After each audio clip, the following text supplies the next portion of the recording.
Hello friends. ऐसे बहुत से कोडिंग प्रॉब्लम है जिसमें आपने नोटिस किया होगा कि आपके पास एक अरे है और आपको उस अरे के डिफरेंट डिफरेंट सब अरेज का सम निकालना पड़ता है।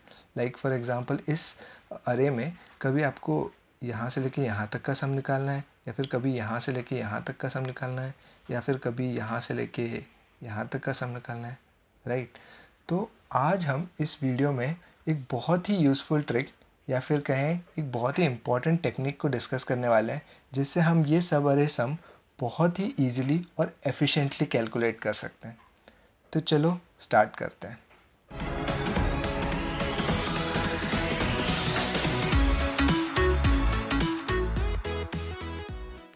सो गाइस, लेट्स से हमारे पास ये अरे है और मुझे इस अरे में से इस सब अरे का सम कैलकुलेट करना है। तो मैं अगर एकदम बेसिक अप्रोच लूँ तो मैं क्या करूँगा, इस सब अरे में जो भी एलिमेंट्स हैं उन सबको ऐड करूँगा और मुझे इस सब अरे का सम मिल जाएगा। So it will be 4 + 7 + 3 + 6, right.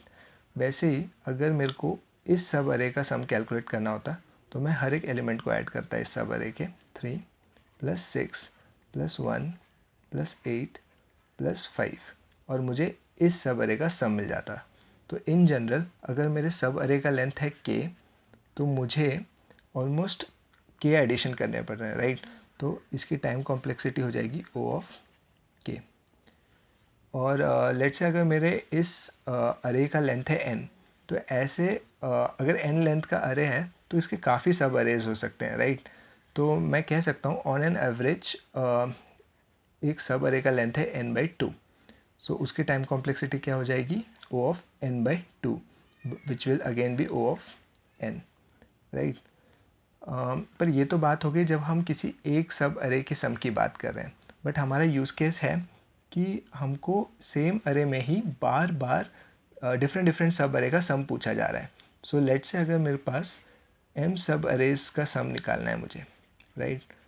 मतलब कि ऐसे m सब अरेज हैं जिसका मेरे को सम पूछा जा रहा है। तो जैसे कि हमने डिस्कस किया कि अगर एक सब अरे है तो उसकी टाइम कॉम्प्लेक्सिटी है O ऑफ n, तो अगर m सब अरेज होंगे तो उसकी टाइम कॉम्प्लेक्सिटी हो जाएगी O of m into n, जब हम बेसिक अप्रोच को यूज़ करेंगे। बट इस वीडियो में जो हम टेक्निक डिस्कस करने वाले हैं, अगर हम वो टेक्निक यूज़ करें जिसको मैं बोलता हूँ प्रीफिक्स सम टेक्निक, तो अगर हम ये प्रीफिक्स सम टेक्निक यूज़ करेंगे तो ये जो एम एन की टाइम कॉम्प्लेक्सिटी है वो रिड्यूस होके हो जाएगी O ऑफ m + n। तो जैसे कि हम हमेशा कुछ नंबर्स लेते हैं ताकि हमें इसका फील आ सके, तो let me take some numbers. Let's say मेरे को 1000 सब अरेज हैं जिनका सम कैलकुलेट करना है, और लेट से मेरे अरे का लेंथ है 100। तो अगर मैं बेसिक अप्रोच से जाता हूँ तो मेरे को कितना लगेगा, m into n, which will be 1 lakh. But वहीं पे अगर मैं प्रीफिक्स सम टेक्निक यूज़ करता तो मुझे सिर्फ पड़ता 1100। सो आप देख रहे हो ये काफ़ी सिग्निफिकेंट डिफरेंस है, और जैसे जैसे m और n की वैल्यू बढ़ती जाएगी ये डिफरेंस भी बढ़ता जाएगा। सो आई होप इससे आपको एक फ़ील आ गया होगा कि हमारे लिए प्रीफिक्स सम टेक्निक जानना कितना ज़रूरी है। So without wasting any more time हम डायरेक्टली जंप करते हैं, देखते हैं कि ये प्रीफिक्स सम टेक्निक आखिर है क्या। फ्रेंड्स, इस टेक्निक का सबसे पहला स्टेप है कि हमें एक प्रीफिक्स सम अरे कैलकुलेट करना है। ये जो प्रीफिक्स सम अरे है इसका लेंथ अरे के लेंथ से एक ज़्यादा होगा और इसका हर एलिमेंट उस पॉइंट तक का प्रीफिक्स सम स्टोर करके रखेगा। So what I mean by this is, एक एग्जांपल लेके समझते हैं। सो लेट्स से अगर हमारे पास ये अरे है तो इस एलिमेंट की वैल्यू क्या होगी, तो अभी तक मैंने एक भी एलिमेंट नहीं देखा है, तो ऑब्वियसली यहाँ तक का सम है 0। अब ये क्या करेगा, इस पॉइंट तक का सम स्टोर करके रखेगा। तो यहाँ पे तो अभी तक मैंने सिर्फ 2 ही देखा है, राइट। तो ये हो जाएगा 2। अब ये एलिमेंट की वैल्यू होगी यहाँ तक, इस पॉइंट तक का सम, तो इट इज़ 2 + 4 6। सिमिलरली मैं इस एलिमेंट और नेक्स्ट एलिमेंट को ऐड करूँगा तो मुझे ये 3 एलिमेंट का सम मिल जाएगा, विच विल बी 6 + 7 13। फिर 13 + 3 is 16, 16 + 6 is 22, 22 + 1 is 23, 23 + 8 is 31, 31 + 5 is 36, 36 + 9 is 45। ठीक है। तो इस प्रीफिक्स सम में हर एलिमेंट क्या डिनोट कर रहा है, उस पॉइंट तक का सम, स्टार्टिंग से लेके उस पॉइंट तक का sum. So let me verify this for you. Let's say ये जो एलिमेंट है इसकी वैल्यू है 16, तो इसका मतलब ये है कि यहाँ से लेके यहाँ तक का सम is 16। So let me just verify this. 2 + 4 6, 6 + 7 is 13, 13 + 3 is 16, और वही हमने यहाँ पे स्टोर किया है। अगर अब कोई मुझे कहता है कि तुम इस सब अरे का सम कैलकुलेट करो, तो मैं ट्रेडिशनल वे से नहीं जाऊँगा कि मैं इस सब अरे के हर एलिमेंट को ऐड करता बैठूँ। मैं क्या करूँगा, मैं यहाँ से लेके यहाँ तक का सम जो है उसमें से यहाँ से लेके यहाँ तक का सम सब्ट्रैक्ट कर दूँगा। सो अगर मैं इस सम में से ये सम सब्ट्रैक्ट करता हूँ तो ऑब्वियसली मेरे पास ये सम रह जाएगा, और ये सम जो है ये एग्जैक्टली हमारा सब अरे सम है जो हमको चाहिए। तो चलो इसको देखते हैं। सो यहाँ से लेके यहाँ तक का सम मैं ऑलरेडी कैलकुलेट करके रख चुका हूँ मेरे प्रीफिक्स सम अरे में, विच इज़ 31। सो 31 उसमें से मुझे सब्ट्रैक्ट करना है यहाँ से लेके यहाँ तक का सम, जो कि मेरे प्रीफिक्स सम बता रहा है इट इज़ 13। तो 31 - 13 इज़ 18। तो चलो इसको वेरीफाई कर लेते हैं। 3 + 6 9 + 1 10, 10 + 8 is 18। So correct. Let me take one more example.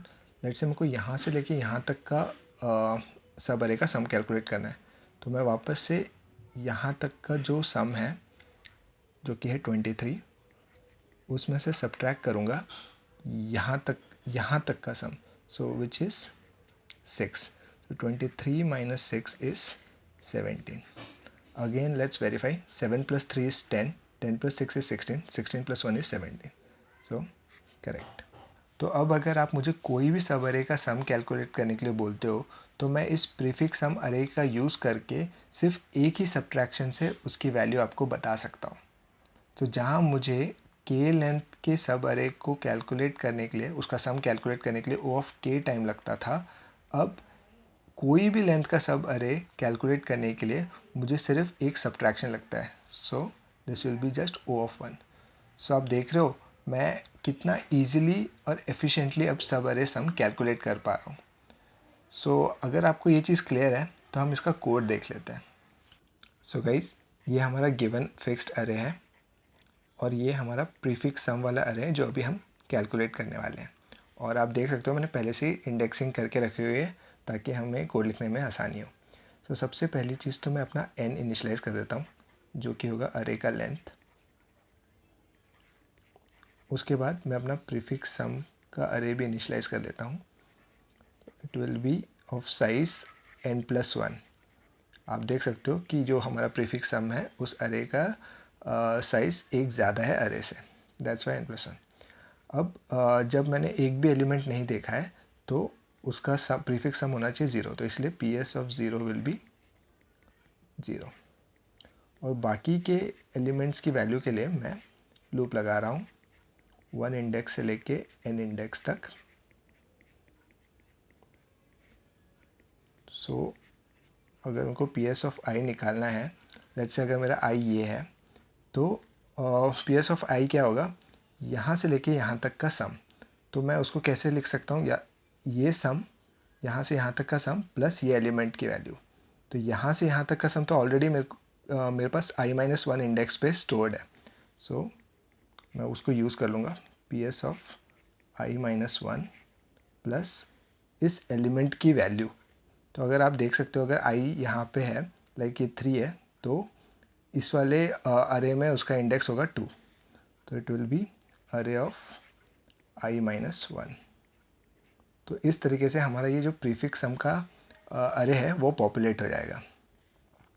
अब देखते हैं कि हम कैसे किसी भी सब अरे का सम निकाल सकते हैं। तो उसके लिए मैं एक फंक्शन बना रहा हूँ जिसकी रिटर्न वैल्यू है इंट गेट सम, और ये दो वेरिएबल एक्सपेक्ट करता है, एक है i और एक है j, जो बेसिकली स्टार्ट और एंड होगा सब अरे का। सो लेट्स से अगर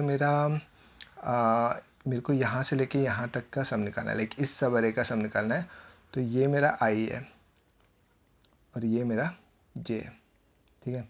तो जैसे कि हमने बोला कि सब अरे सम के लिए अब मेरे को बस एक सब्ट्रैक्शन ही करना है। तो रिटर्न, तो मेरे को क्या सब्ट्रैक्ट करना है, ये वैल्यू माइनस ये वैल्यू। तो अगर j इस अरे का इंडेक्स बता रहा है, तो अगर ये 6 है तो आप देख सकते हो कि प्रीफिक्स सम में वो 7 है, यानी एक ज़्यादा। तो हम क्या करेंगे, PS of j plus 1 minus ये। अब अगर ये i 3 है इस अरे में, तो ये PS में भी 3 है, तो मतलब PS ऑफ i। सो बस इतना सा हमारा गेट सम फंक्शन होगा। चलो अब इस कोड की टाइम और स्पेस कॉम्प्लेक्सिटी डिस्कस कर लेते हैं। सबसे पहले टाइम। अगर आप देखो तो मैंने यहाँ पे एक फॉर लूप लगाया टू पॉपुलेट दिस प्रीफिक्स सम अरे। सो इसकी टाइम कॉम्प्लेक्सिटी होगी O ऑफ n, और यहाँ पे तो हम बस एक सिंपल सब्ट्रैक्शन ही कर रहे हैं, तो ये है O of 1। But this is when जब आप इसको एक ही बार कॉल कर रहे हो, पर हमने डिस्कस किया था कि इसको हम काफ़ी बार कॉल करेंगे, तो ये होगा m टाइम्स कॉल होगा, लाइक m सब अरे के सम चाहिए हमें। Then the overall time complexity will be, ये O ऑफ n तो रहेगा ही, प्लस ये m टाइम्स कॉल हो रहा है तो m, तो m प्लस n इसकी टाइम कॉम्प्लेक्सिटी होगी, जो हमने पहले भी डिस्कस किया था। और अब स्पेस कॉम्प्लेक्सिटी की बात करें तो यहाँ पे हमने एक एक्स्ट्रा अरे बनाया है जो जिसकी लेंथ n+1 है, तो हम कह सकते हैं कि इसकी स्पेस कॉम्प्लेक्सिटी होगी O of n। So guys, before I end this video there are couple of point जिस पे मैं आपका ध्यान लाना चाहता हूँ।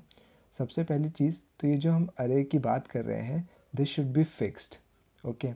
क्योंकि अगर आप इसके अंदर के एलिमेंट्स की वैल्यू चेंज कर दोगे तो ये जो प्रीफिक्स सम हमने वन टाइम कैलकुलेट किया था ये गलत हो जाएगा। सो हमारा ये अरे फिक्स्ड होना चाहिए। दूसरी बात कि ये जो हमने टाइम कॉम्प्लेक्सिटी mn से रिड्यूस करके m+n लाए हैं, ये एक कॉस्ट पे आती है, और वो कॉस्ट है O ऑफ n स्पेस, ठीक है। तो हमेशा टाइम और स्पेस में ट्रेड ऑफ रहता ही है, पर जनरली हम ज़्यादा भाव टाइम को देते हैं क्योंकि आज के ज़माने में स्पेस चीप है। सो फ्रेंड्स, आज के बाद आप कभी भी ऐसा यूज़ केस इनकाउंटर करो जिसमें आपको बार बार सब अरेज का सम निकालना पड़ रहा हो, तो आप डेफिनेटली ये टेक्निक अप्लाई कर सकते हो। So on that note I will end this video. Please don't forget to like, comment and subscribe to the channel. और अब हम मिलते हैं नेक्स्ट वीडियो में, तब तक के लिए बाय बाय।